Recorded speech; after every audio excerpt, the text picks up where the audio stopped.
Good morning, friends. Happy Sunday. All right, the prince, the Levites, and the priests, Ezekiel 44, 1 through 31. Then the man brought me back to the east gateway in the outer wall of the temple area, but it was closed. And the Lord said to me, "This gate must remain closed. It will never again be opened. No one will ever open it and pass through, for the Lord, the God of Israel, has entered here. Therefore it must always remain shut. Only the prince himself may sit inside this gateway to feast in the Lord's presence, but he may come and go only through the entry room of the gateway." Then the man brought me through the north gateway to the front of the temple. I looked and saw that the glory of the Lord filled the temple of the Lord, and I fell face down on the ground. And the Lord said to me, "Son of man, take careful notice. Use your eyes and ears and listen to everything I tell you about the regulations concerning the Lord's temple." I just took my allergy medicine and it's like running down my throat. I'm trying to talk and I'm choking. All right. Take careful note of the procedures for using the temple's entrances and exits, and give these rebels, the people of Israel, this message from the sovereign Lord. O people of Israel, enough of your detestable sins. You have brought uncircumcised foreigners into my sanctuary, people who have no heart for God. In this way you defiled my temple, even as you offered me my food and fat and blood of sacrifices. In addition to all of your other detestable sins, you have broken my covenant. Instead of safeguarding my sacred rituals, you have hired foreigners to take charge of my sanctuary. So this is what the sovereign Lord says: no foreigners, including those who live among people of Israel, will enter my sanctuary if they have not been circumcised and have not surrendered themselves to the Lord. And the men of the tribe of Levi, who abandoned me when Israel strayed away from me, worship idols, must bear the consequences of their unfaithfulness. They may still be temple guards and gatekeepers, and they may slaughter animals brought for burnt offerings to be present to help the people. But they encouraged my people to worship idols, causing Israel to fall into deep sin. So I have taken my solemn oath that they must bear the consequences for their sins, says the sovereign Lord. They may not approach me to minister as priests. They may not touch any of my holy things or my holy offerings, for they must bear the shame of all the detestable sins they have committed. They are to serve as the temple caretakers, taking charge of the maintenance work and performing general duties. However, the Levitical priests of the family of Zadok continued to minister faithfully in the temple when Israel abandoned me for idols. These men will serve as my ministers. They will stand in my presence and offer the fat and blood of sacrifices, says the sovereign Lord. They alone will enter my sanctuary and approach my table to serve me. They will fulfill all my requirements. When they enter the gateway into the inner courtyard, they must wear only... Come on now. I can't get that.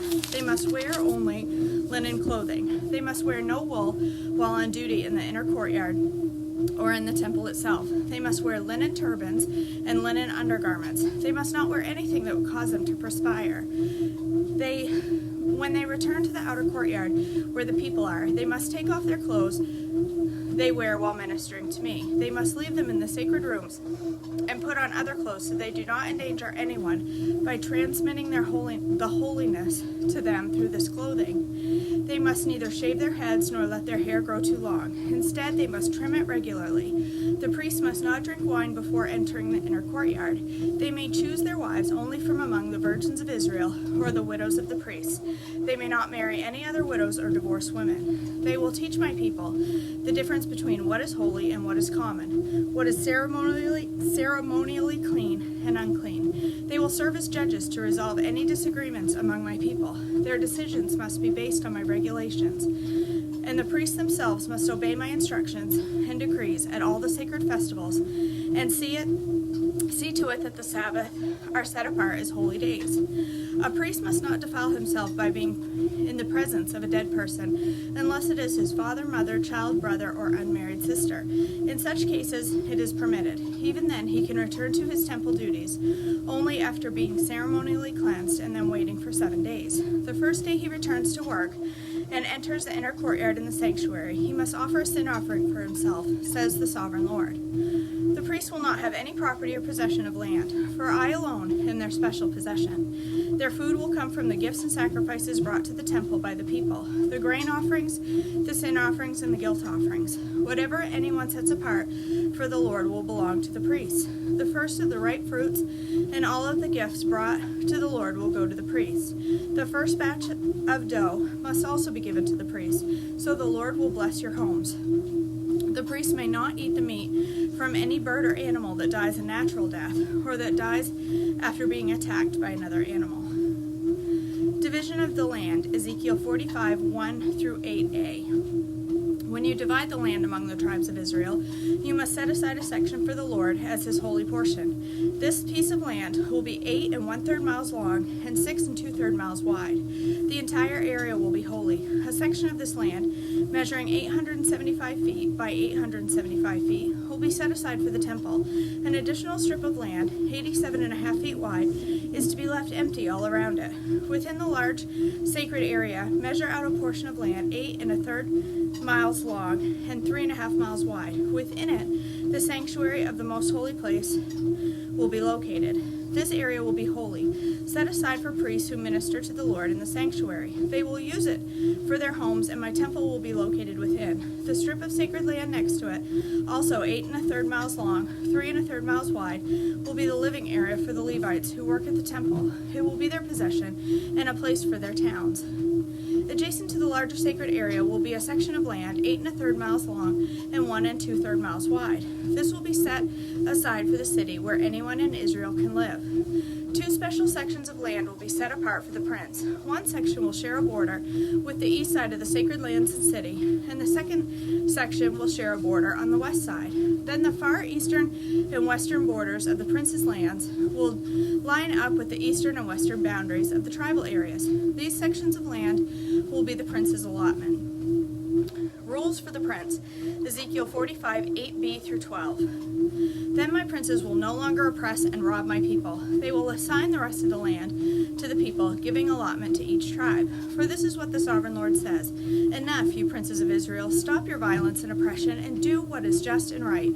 Quit robbing and cheating my people out of their land. Stop expelling them from their homes, says the sovereign Lord. Use honest weights and scales and honest measures, both dry and liquid. The homer will be your standard unit for measuring volume. The ephah and the bath will each measure 1/10 of a homer. The standard unit for weight will be the silver shekel. 1 shekel will consist of 20 gerahs, and 60 shekels will be equal to 1 mina.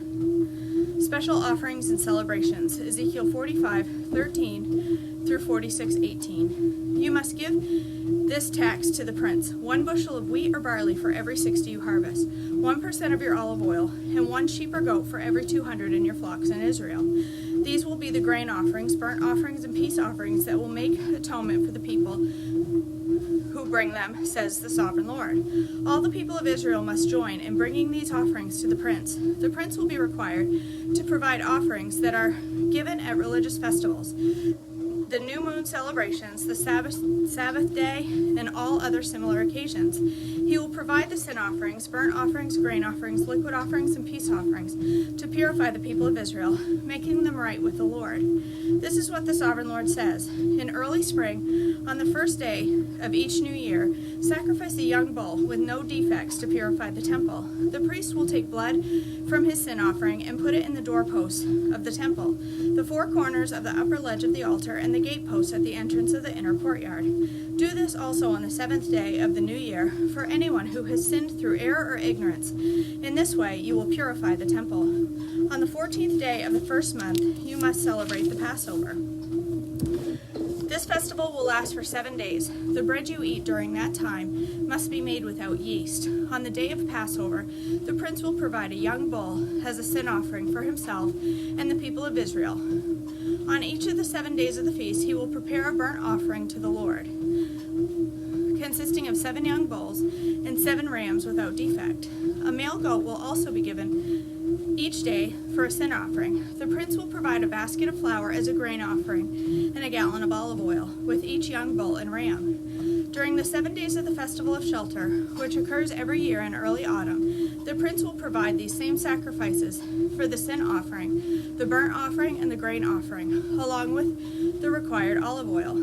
This is what the Sovereign Lord says. The east gateway of the inner courtyard will be closed during the 6 work days each week, but it will open on the Sabbath day and the day of new moon celebrations. The prince will enter the entry room of the gateway from the outside. Then he will stand by the gatepost while the priests offer his burnt offerings and peace offerings. He will bow down in worship inside the gate passage and then go back out the way he came. The gateway will not be closed until evening. The common people will bow down and worship the Lord in front of this gateway on the Sabbath days and the days of new moon celebrations. Each Sabbath day, the prince will present to the Lord a burnt offering of 6 lambs and 1 ram, all with no defects. He will present a grain offering of a basket of choice flour to go with the ram and whatever amount of flour he chooses to go with each lamb. And he is to offer 1 gallon of olive oil for each of the baskets of flour.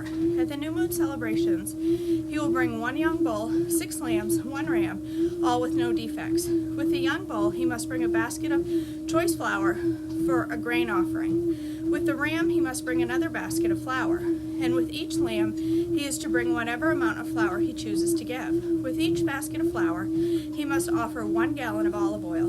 The prince must enter the gateway through the entry room, and he must leave the same way. But when the people come in through the north gateway to worship the Lord during the religious festivals, they must leave by the south gateway, and those who entered through the south gateway must leave by the north gateway. They must never leave by the same gateway they came in, but must always use the opposite gateway. The prince will enter and leave with the people on these occasions. So at the special festivals and sacred festivals, the grain offerings will be a basket of choice flour with each young bull, another basket of flour with each ram, and as much flour as the worshiper chooses to give with each lamb, 1 gallon of olive oil with each basket of flour. When the prince offers a voluntary burnt offering or peace offering to the Lord, the east gateway to the inner courtyard will be open for him, and he will offer his sacrifices as he does on the Sabbath days, and then he will leave, and the gateway will be shut behind him. Each morning, you must sacrifice a 1-year-old lamb with no defects as a burnt offering to the Lord. With the lamb, a grain offering must also be given to the Lord, about 3 quarts of flour with 1/3 of a gallon of olive oil to moisten the choice flour. This will be a permanent law for you. The lamb, the grain offering, and the olive oil must be given as a daily sacrifice every morning without fail. This is what the Sovereign Lord says. If the prince gives a gift of land to one of his sons as his inheritance, it will belong to him and his descendants forever. But if the prince gives a gift of land from the inheritance to one of his servants, the servant may keep it only until the year of Jubilee, which comes every 50th year. At that time, the land will return to the prince. But when the prince gives gifts to his sons, those gifts will be permanent, and the prince may never take anyone's property by force. If he gives property to his sons, it must be from his own land, for I do not want any of my people unjustly evicted from their property. The temple kitchens, Ezekiel 46:19 through 24. In my vision, the man brought me through the entrance beside the gateway and led me to the sacred rooms assigned to the priests, which faced toward the north. He showed me the place at the extreme west end of these rooms. He explained, "This is where all the priests will cook the meat from the guilt offerings and sin offerings and bake the flour from the grain offerings into bread. They will do it here to avoid carrying the sacrifices through the outer courtyard and endangering the people by transmitting holiness to them." Then he brought me back to the outer courtyard and led me to each of its 4 corners. In each corner I saw an enclosure. Each of these enclosures was 70 feet long and 52.5 feet wide, surrounded by walls. All along the inside of these walls was a ledge of stone with fireplaces under the ledge all the way around. The man said to me, "These are the kitchens to be used by the temple assistants to boil the sacrifices offered by the people." All right, that's it for today. Ooh, that stopped short. All right, you guys. Whew. I have that. I don't go very far every morning. It's like a half a mile.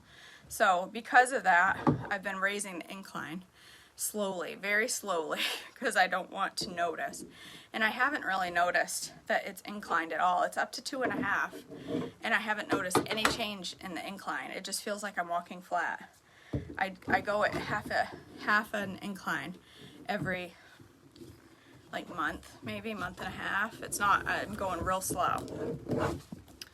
And I can tell the difference though. When I get done, I'm all sweaty, but I didn't notice the change in the incline. All right. My allergies are a hot mess. All right, you guys. I hope you all have a blessed Sunday. I'm going to go upstairs. I have cleaning to do. That's my Sunday. Cleaning and then chilling. I hope you get the opportunity to rest today as well before the work week starts again. I hope you all have a nice day tomorrow on the holiday. I hope you get to enjoy it. I will be back for Treadmill Devotions. And yeah, that's it. Have a beautiful, restful Sunday, and I will see you all tomorrow morning. Bye, guys.